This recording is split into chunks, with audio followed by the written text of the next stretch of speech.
So this is a Lexus RX 300. We're going to change the brake pads over on the rear wheel. However, these are very much all the same on these sort of cars. Toyota are the same, and probably most cars are very similar. So first of all, we're going to take off the bottom caliper pin at the bottom here with a 14mm spanner. And sometimes, if the car is quite old, then these can actually shear off at this point here, or indeed you can't get them off at all because they're all completely corroded in. If this happens, then you've got two or three options. If it's sheared off, you can drill a hole in the end here and use a parallel punch and punch it out. Sometimes you'll need to actually get this heated up, and that means you might have to take it down to your local garage and ask them to do it for you. If that happens, then you'll need to undo the two carrier bolts at the back here and undo the pipe work and take the whole assembly off and take it down. Otherwise, you're going to have to buy a whole new carrier, and they're actually quite expensive. Once you've drilled the hole in and knocked it out, you buy two new pins and put some silicone sealant over the end of the hole, just to make sure no water gets inside it. So we'll take the pin out here like that.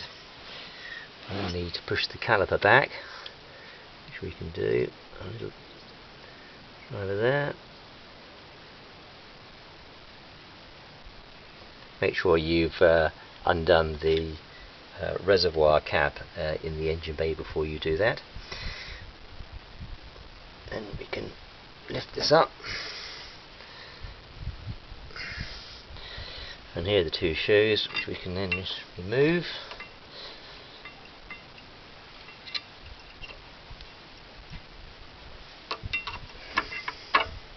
There's one.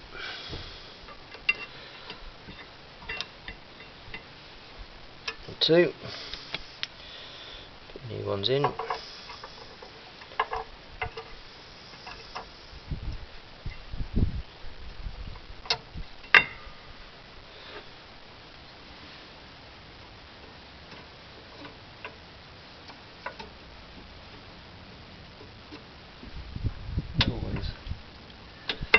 need to see what you're doing in here, but they just slot into the spring holders on either side. Once you've done that, you can then just lower your carrier back down. You may have to depress the cylinder a bit more, in actual fact, to get that down, which you can do either by putting some grips and pulling it back, or you can get proper caliper tools to actually do that, but I just generally use some grips or a screwdriver. Then get your pin, a little bit of silicone, drop of silicone grease on here. Make sure it's silicone because this is a rubber grommet at the bottom here, and if you use ordinary grease it'll just swell up and you'll be back to square one. And a little bit of copper grease perhaps around the thread, just to make that easier for the next time you do it. And then put that in here, do that up,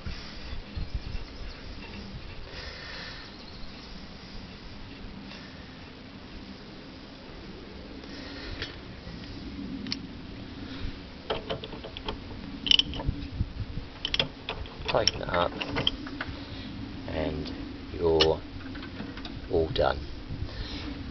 Hope that's of help.